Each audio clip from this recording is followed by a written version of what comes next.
गए, वहां का आपको प्रभारी बनाया गया, तो क्या क्या समस्याएं आपने पश्चिम बंगाल में देखी और किस तरह की वहां पर जो है राजनीतिक प्रक्रियाएं चल रही हैं और किसकी सरकार बनने जा रही है पश्चिम बंगाल में?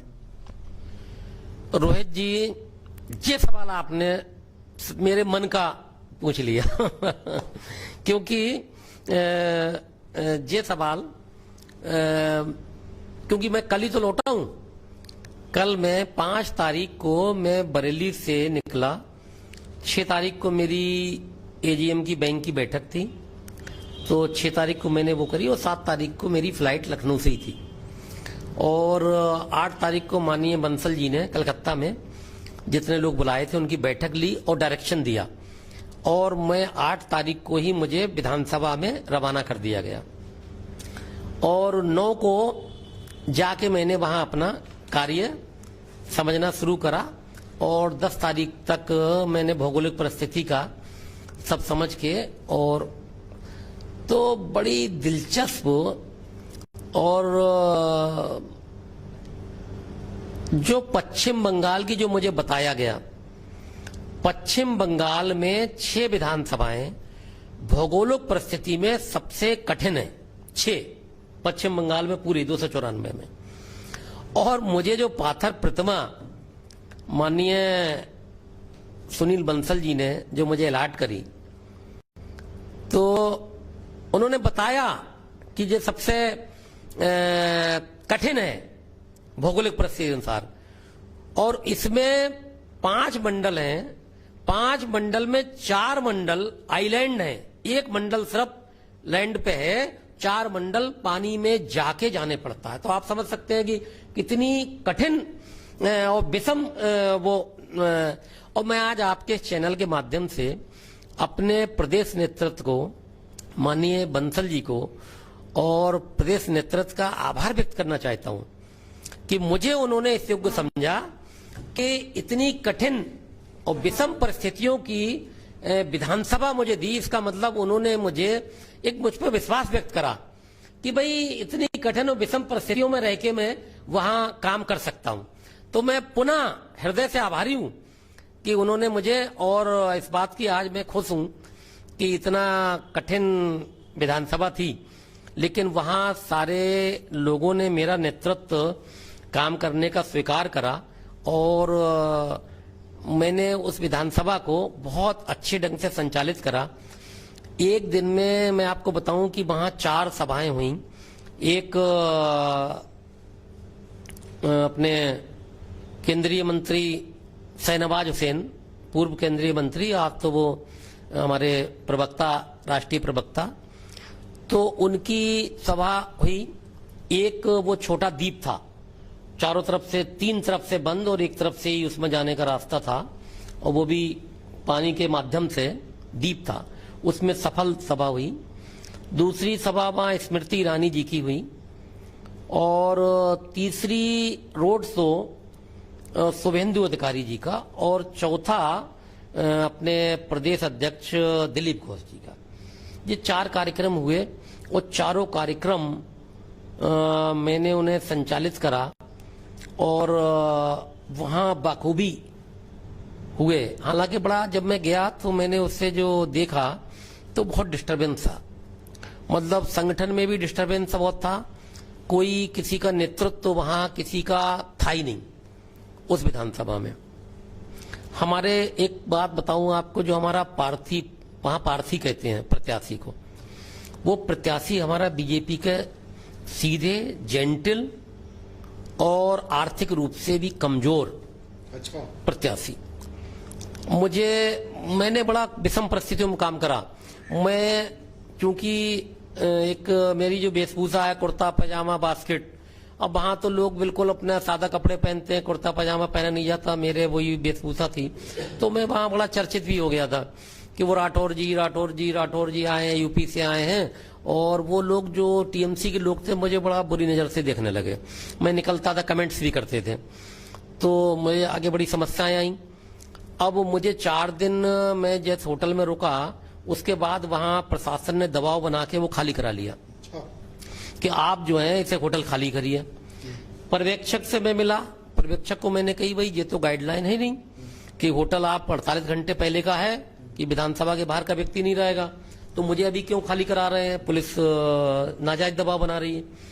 लेकिन कुल मिला के वो साहब इतना दबाव बना दिया मालिक पे कि उसने हाथ जोड़ लिए कि साहब नहीं, हम आपको नहीं रख सकते। हमने अपनी अटैची और बैग निकाला, गाड़ी में रख लिया। अब दिन भर तलाश होती रही कि मैं कहाँ रहूं।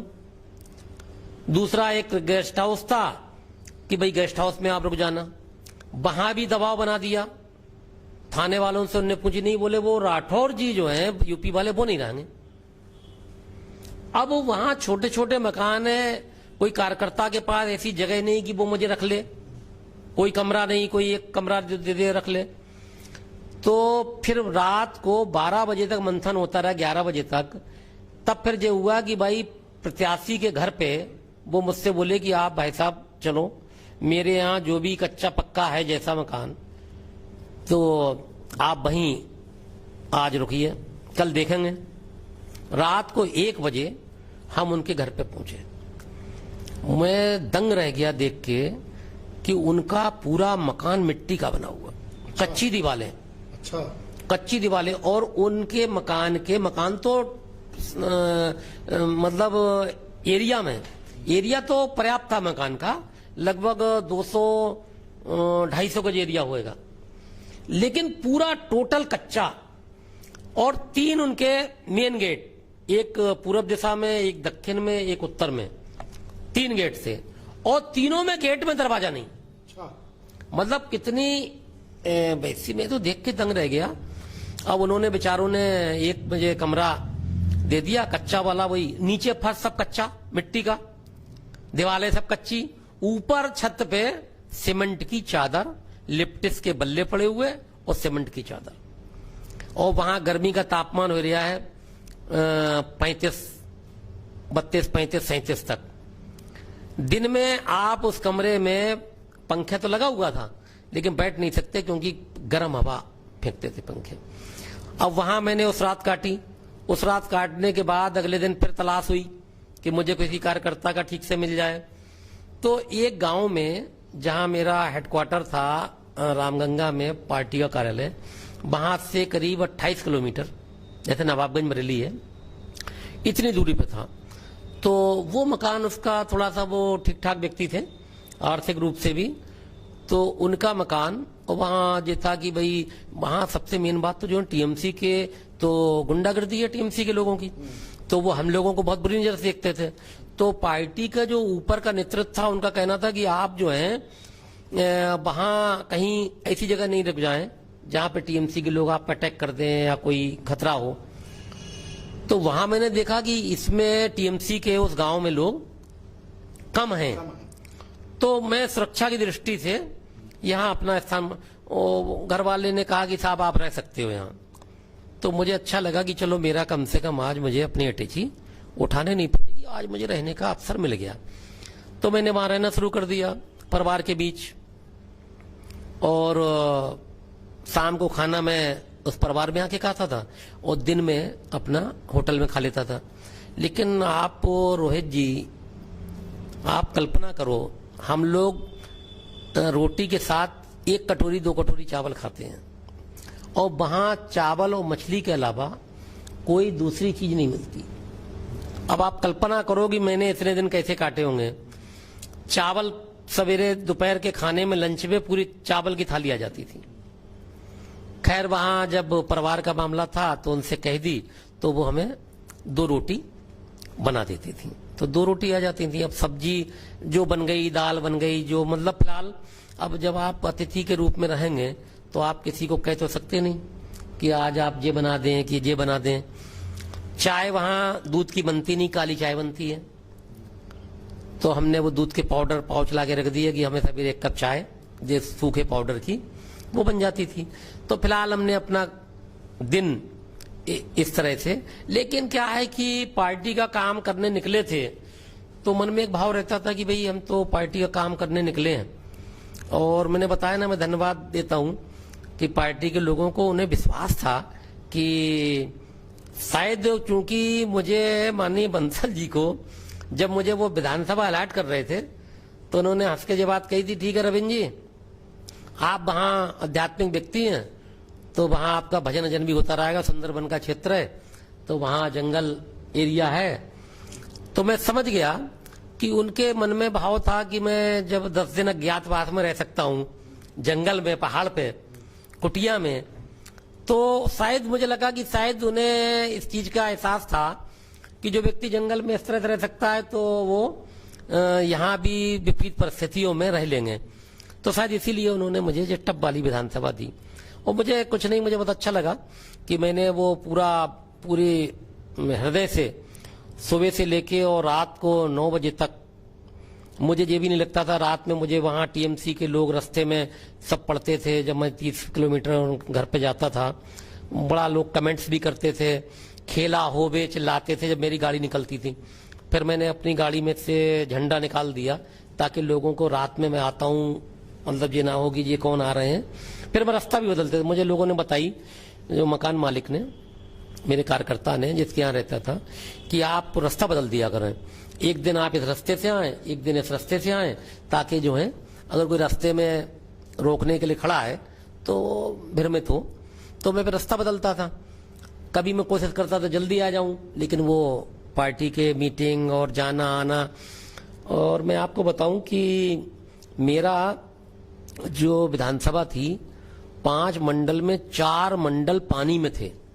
क्या क्या समस्याएं थी आपकी विधानसभा में? सबसे ज्यादा तो गुंडागर्दी, टीएमसी के कार्यकर्ताओं की गुंडागर्दी हमारे कार्यकर्ताओं पे। मैंने तो वहां पोस्ट भी डाली थी।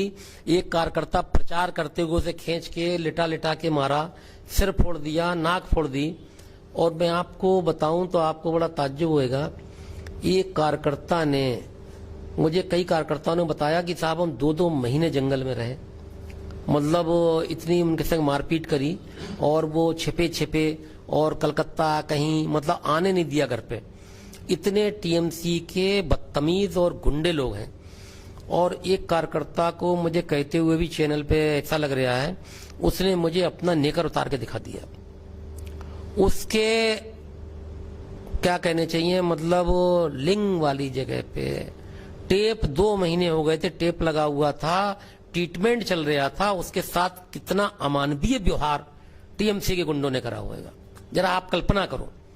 मैं शहर गया था जिस समय मैंने ये देखा था, तो शहरन दौड़ गई थी। और उसके संग मैंने फोटो भी खिंचवाया था, बाटा उस पर भी फेसबुक पर डाला। सब पूरा सिर फोड़ दिया था, नाक फूट गई थी।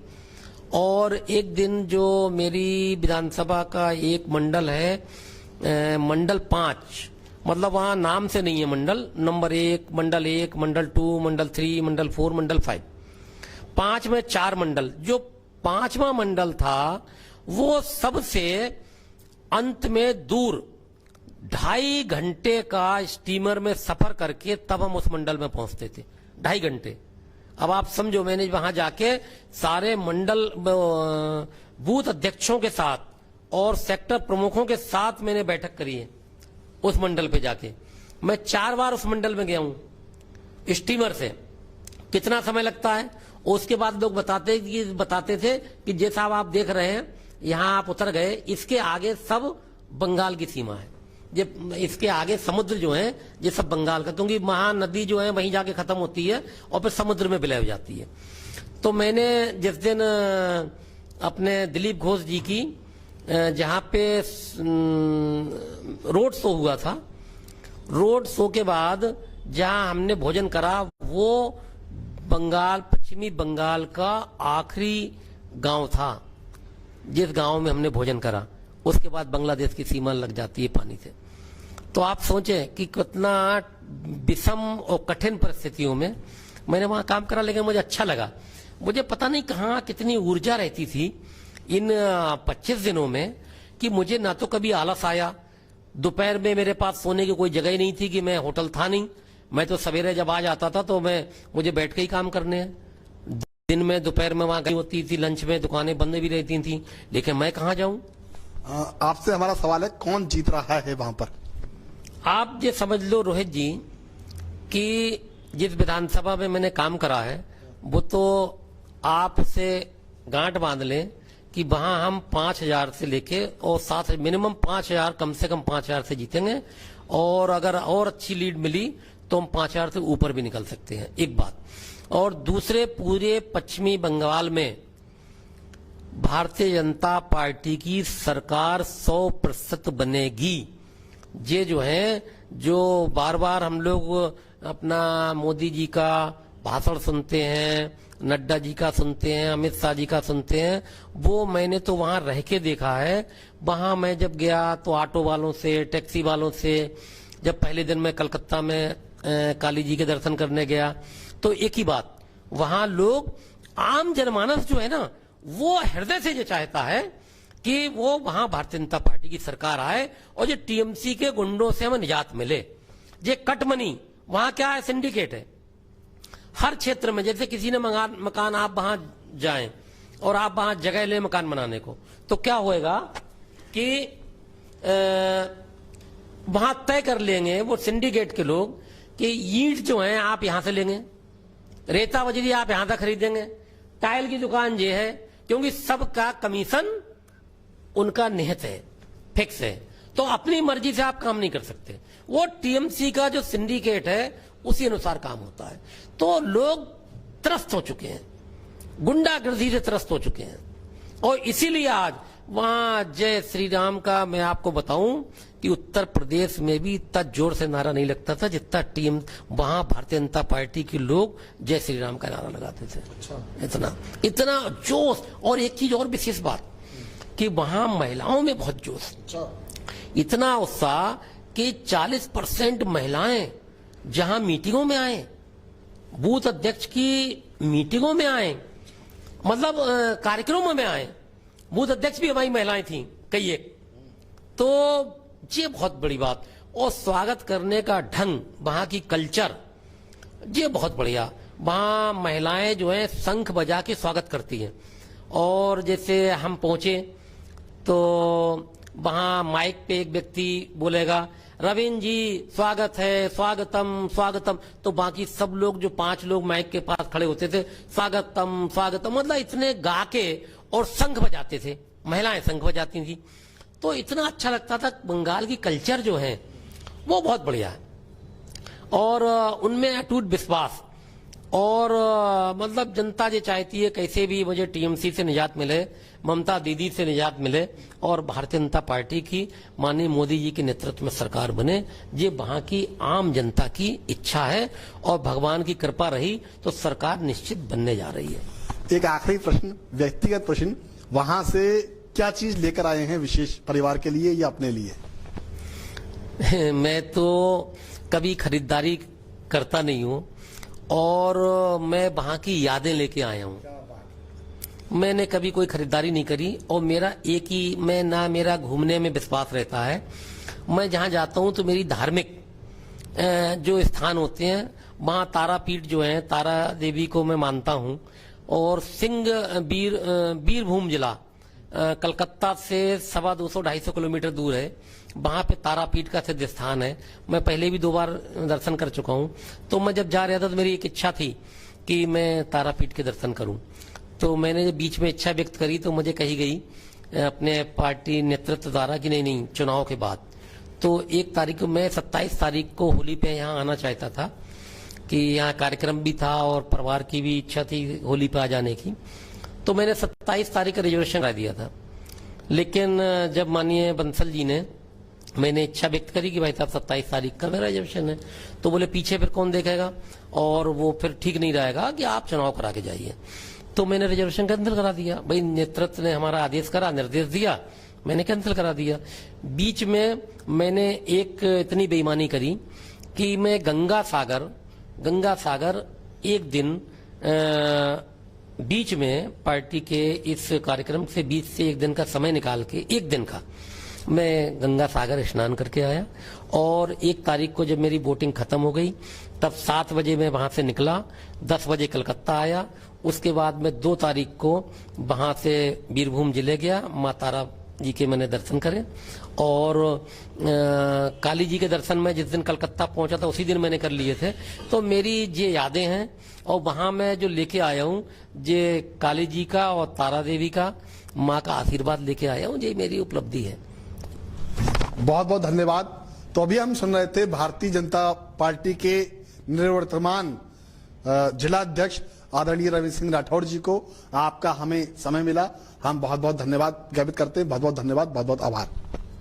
बहुत बहुत धन्यवाद रोहित जी। आपने, चूंकि मैं कल लौटा, मेरे मन में भाव थे कि मैं बंगाल के बारे में कुछ चर्चा कल मैंने करी भी, और मैं यहाँ के कार्यकर्ताओं का भी आपके चैनल के माध्यम से आभारी हूँ कि मुझे तो पता नहीं था। जब मैं कल लौट के एयरपोर्ट पे आया हूँ बरेली, तो दिल्ली से बरेली में एयरपोर्ट प्लेन से ही आया, पहली बार मैं बरेली की धरती पर उतरा प्लेन से, तो मुझे तो एहसास नहीं था। यहाँ पे कम से कम 50 लोग मुझे स्वागत करने पहुंचे और मालाएं इतनी लेके गए, 15-20 गाड़ियां गईं, तो मैं उन सबका हृदय से आभारी हूँ।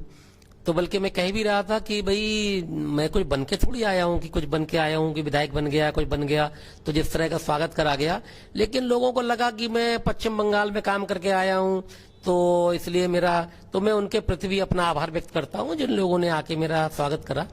तो बहुत बहुत धन्यवाद आपका। आपने मेरे मन की बात इस चैनल के माध्यम से लोगों तक पहुंचाने का काम करेंगे, इसके लिए मैं आपका भी हृदय से आभारी हूँ।